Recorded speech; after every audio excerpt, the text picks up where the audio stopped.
Last 15 days semester first कैसे तैयारी करूं, कुछ समझ नहीं आ रहा, बिल्कुल समझ नहीं आ रहा। दिल्ली यूनिवर्सिटी के 9 CGP लाना क्या मुश्किल है। मैं थक गया हूँ, मेरे को नहीं समझ में आ रहा क्या करूं क्या नहीं। बिल्कुल नहीं समझ में आ रहा।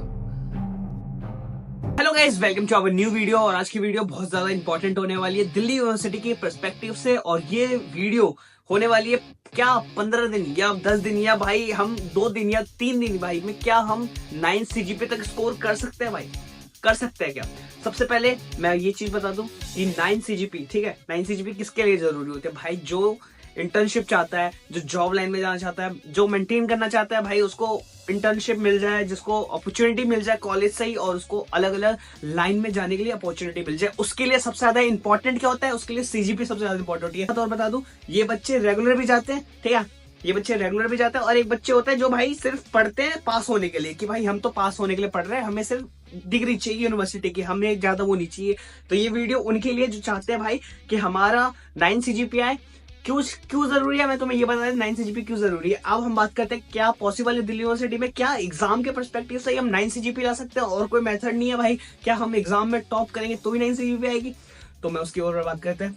तो हेलो गाइस, मेरा नाम है शिवम और भाई मैं दिल्ली यूनिवर्सिटी का खुद एक स्टूडेंट हूँ और 3rd ईयर में हूँ। तो मैं पूरे एक्सपीरियंस से तुम्हें बताने वाला हूँ कि क्या जरूरी एलिमेंट्स होते हैं 9 CGP लाने के लिए। तो सबसे पहले बात करते हैं फर्स्ट थिंग की प्रैक्टिकल तुम्हारा और क्लास टेस्ट और ये इंटरनल जो तुम रेगुलर जाते हो। देखो, दिल्ली यूनिवर्सिटी के एग्जाम पैटर्न को समझने के लिए तुम्हें 9 CGP कैसे लाते हैं सबसे ज्यादा जरूरी यही है, क्योंकि भाई तुम्हें एग्जाम पैटर्न नहीं पता तो भाई तुम कैसे करोगे 9 CGP? तुम्हें पता ही नहीं चलेगा कैसे लाना है। तो मैं तुम्हें सबसे पहले एक हिंट देता हूँ। जैसे तुम्हारा स्ट्रक्चर है, तुम्हारा स्ट्रक्चर एग्जाम का 90 है, ठीक है, 90 का एग्जाम होता है, रिटर्न वाला एग्जाम। बाकी सब तुम्हारा प्रैक्टिकल है।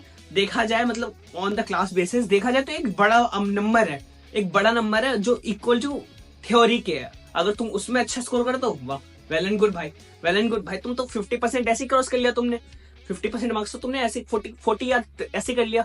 तो मैं तुम्हें एक चीज सबसे पहले सिंपली बताता हूँ कि मान लो तुम 9 CGP लाना चाहते हो।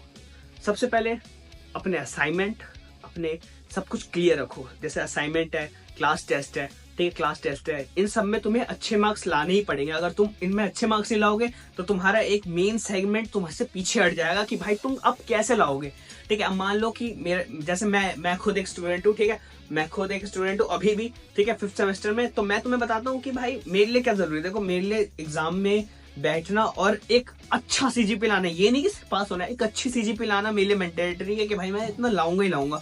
तो भाई मेरा वो ज्यादा नहीं है कि मैं इंटर्नशिप आना है, तो मैं उसके पर्सपेक्टिव से भी बताऊंगा थोड़ा सा, क्योंकि मेरे दोस्त भी वैसे ही हैं।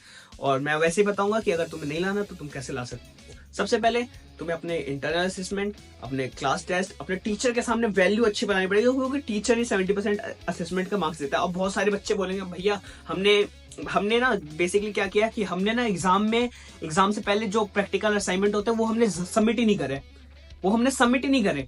क्या हम फेल हो जाएंगे असेसमेंट में? क्या हमें थ्योरी फिर से रिपीट करनी पड़ेगी? नहीं भाई, देखो तुम्हारे अटेंडेंस के मार्क्स होते हैं, ठीक है, और टीचर कुछ ना कुछ मिला जुला के तुम क्लास में बैठोगे तो तुम्हें टीचर दे ही देती है। तो असेसमेंट में एक लायक नंबर लिया होगे तो फेल नहीं होगे। 15-16 मार्क्स होते हैं शायद, ठीक है, 15, 16, 17, 18, 20 मार्क्स मान लो, इतना होता है कि तुम असेसमेंट में 20 मार्क्स ले तुम पास हो जाओगे।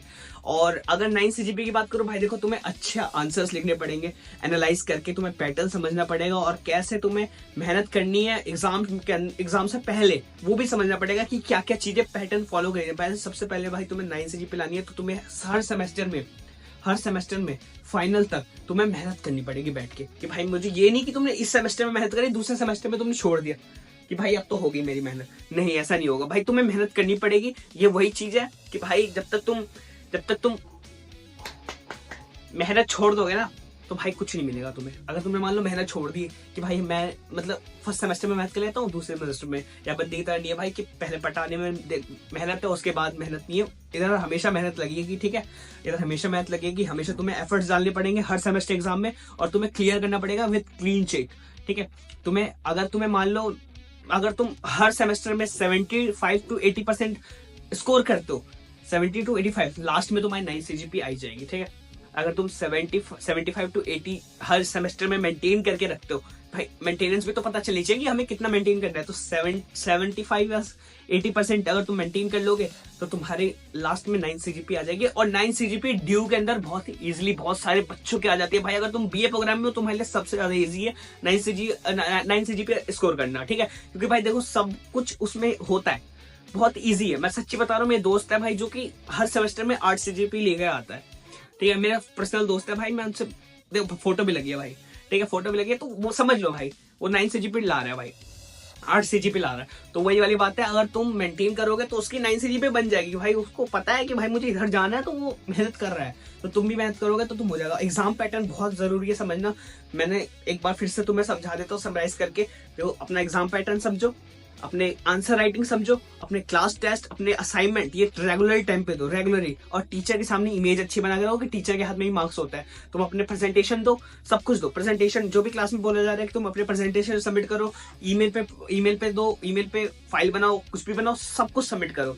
सब कुछ सबमिट करोगे तभी तुम्हारी मिला जुला के एक सेमेस्टर में 9 CGP के क्रॉस ओवरऑल बनेगी आखिरी तक, ठीक है। और ये सब तुम्हें हर सेमेस्टर तक करना पड़ेगा। ये नहीं होगा कि तुम कुछ भी कर लो। हाँ नोट्स बनाओ, बैठ के लिखो। अगर तुम एक दिन के बच्चे हो तो भाई तुम आराम से पास हो जाओगे। दिल्ली के अंदर, दिल्ली यूनिवर्सिटी के अंदर ये अच्छी बात है कि अगर तुम कुछ भी लिखते हो, मतलब वैल्यूबल उससे लेते लिखते हो, ठीक है, तो तुम्हारे लिए ईजी है और तुम आराम से उस चीज को क्रॉस कर लोगे। तो तुम मेरे हिसाब से ना तुम मेहनत करो, ठीक है, और अच्छा ही होगा। मतलब अगर तुम चाहते हो कि तुम रेगुलर ही करो तो रेगुलर मेहनत करो। और 9 CGP लाना बहुत ही अच्छी बात होगी और जो भी लाएगा उसके लिए बहुत अच्छा। और तुम पहली बार एग्जाम दोगे, फर्स्ट सेमेस्टर स्टूडेंट, तो मेरी तरफ से ऑल द बेस्ट, ठीक है। मतलब जब मैंने दिया था तो भाई मेरे को नहीं पता था कि भाई कैसे करना है। तो शायद तुम्हें हेल्प मिलेगी इस वीडियो से, क्योंकि हमारे टाइम पे तो हेल्प के लिए कोई नहीं था। तो भाई मजेदार आ जाएगा, तुम्हें मजा आ जाएगा, ठीक है, मजेदार मजा आ जाएगा। और तुम बताओ तुम्हारा कोई भी डाउट है। हाँ मेरे से कल एक बच्चे ने पूछा था, ठीक है, कि भैया मैंने असाइनमेंट नहीं दिया है ना मैंने क्लास टेस्ट दिया है। तो भाई तुम फेल नहीं होगे, तुम्हें बस कम मार्क्स मिलेंगे, ठीक है। 70 मार्क्स होते हैं शायद टीचर के हाथ में, तुम्हें कम मार्क्स मिलेंगे। तो समझ जाना उससे कि तुम्हें कम मार्क्स क्यों मिले। मिलते हैं नेक्स्ट वीडियो में। Till then bye, like comment share subscribe. मैं हूं शिवम, बाय।